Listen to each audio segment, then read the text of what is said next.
This is the period when many people are submitting an application for a post-study work visa, but they are struggling to complete an application for their dependents. Now, we know that the post-study work visa comes with the IHS fees. You have to pay for that IHS fees. An adult has to pay £1,035 per year, and for kids it's £776 per year. Post-study work visa itself is £822. When you combine it together and you want to calculate how much it will cost for a family of 4, let's just assume that father, mother, and 2 kids need to submit an application for a post-study work visa, then you will find out that it's like £10,000. That is a lot of money. Many people cannot afford it. You just completed your studies and you must have completed your tuition. That one could range from 16,000 to 20,000. I don't know how much you paid. And now you need to switch to another visa to extend your stay in the UK. You have to switch to a skilled worker visa or a post-study work visa. Telling someone to pay £10,000 plus is a lot of money. It's hard to come by. And also, if you are switching to a skilled worker visa, if it's a visa that is not under the health and care visa option, you have to pay IHS fees. It's only health and care visa occupation codes that are exempted from paying IHS fees. So what do you do in this particular situation? In this video, I'm going to share with you some of the things that people have suggested. Some people say they have been successful in doing all these things. Just try them. If it works for you, good. If it doesn't work for you, please share it in the comment box that, hey, I tried it, it didn't work for me. This should be a community where people learn from each other and understand what is happening, because you cannot get all of these things on the government website, and many people cannot even afford an immigration lawyer to suggest on the best pathway to follow. Now, if you are meeting me for the first time, my name is Cynthia. I share information that will help your transition abroad to be as smooth as possible. I share information about settling, working, or studying in the UK. If you're interested in any of these, then subscribe to this channel, turn on your notification bell.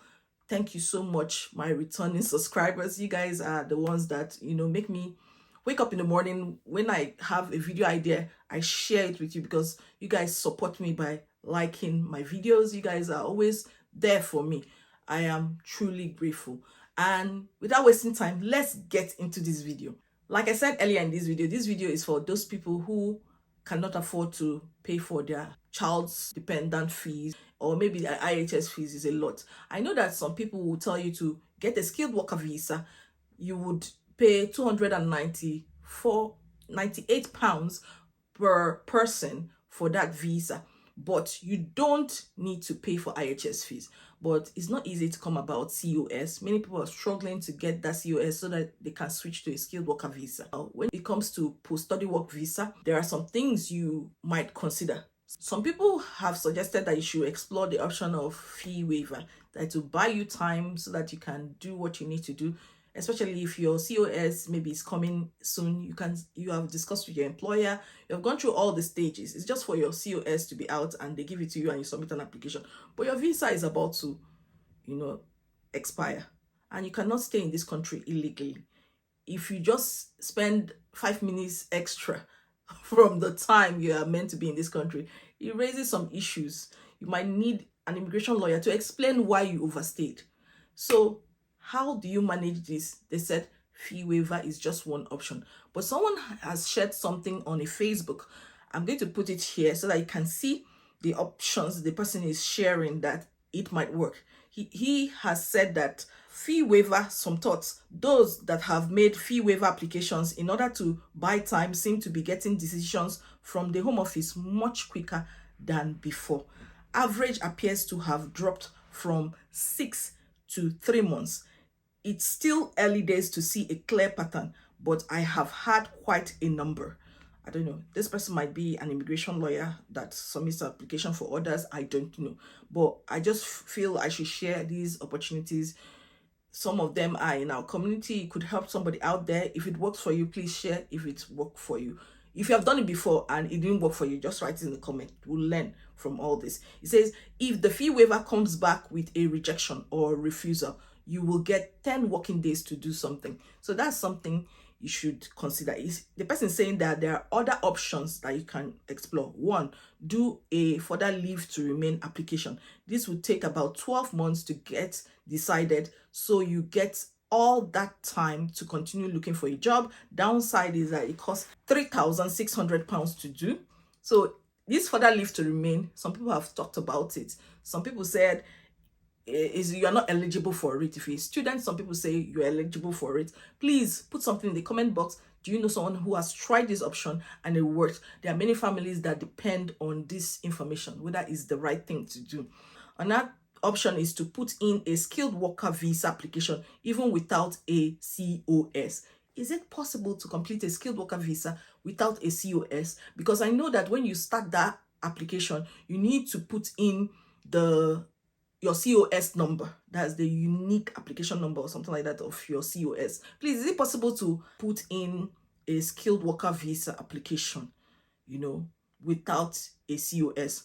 Leave those details blank and book biometrics dates as far into the future as possible. This way you can buy yourself about 12 extra weeks.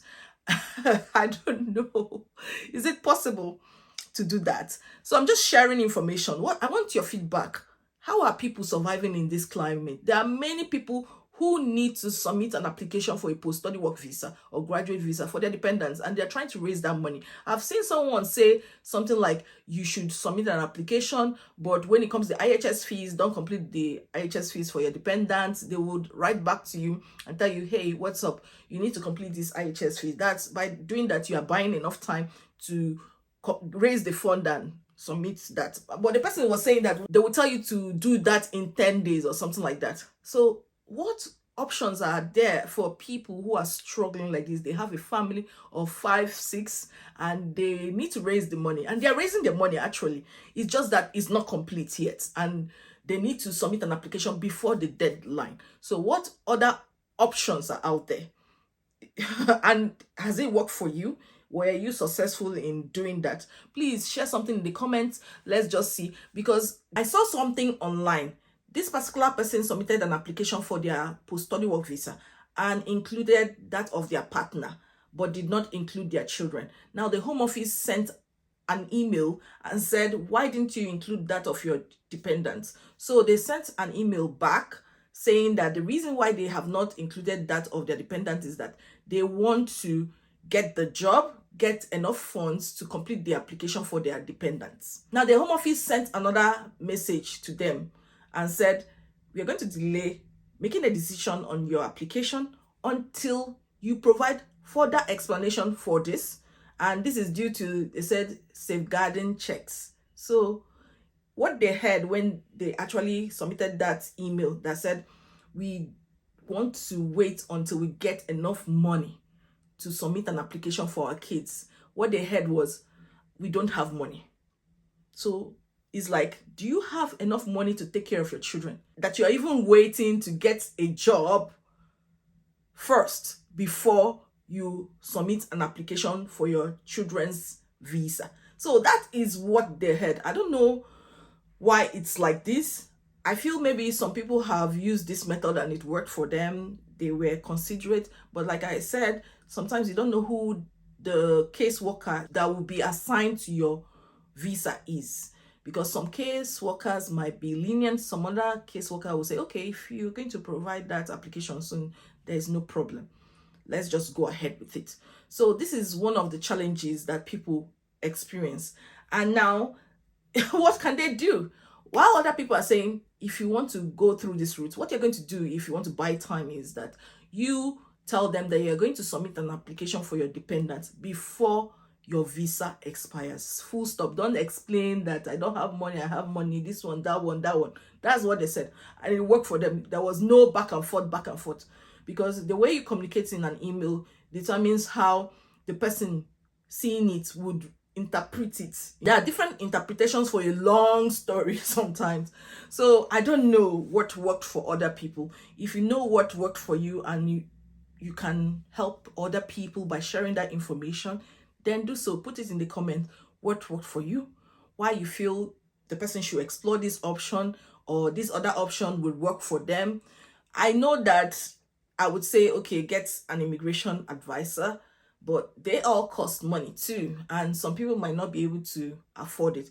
But the best option is to raise that fund as soon as possible, because for this particular couple I talked about last, they told them they have a short period to provide an explanation, and most times this period is always 10 days. They'll tell you you have 10 working days to do something, or they will make a decision on your application and refuse you. You don't want to get a refusal on your post-study work visa. It hurts. It really, really hurts. So I just felt I should just share this video. If you feel this has benefited you in one way or the other, then say so in the comments. I appreciate comments like this. If you feel that there is a better way out there, then share it in the comments. Let us all learn from you. I wish you the best. I'll see you in my next video. Bye-bye.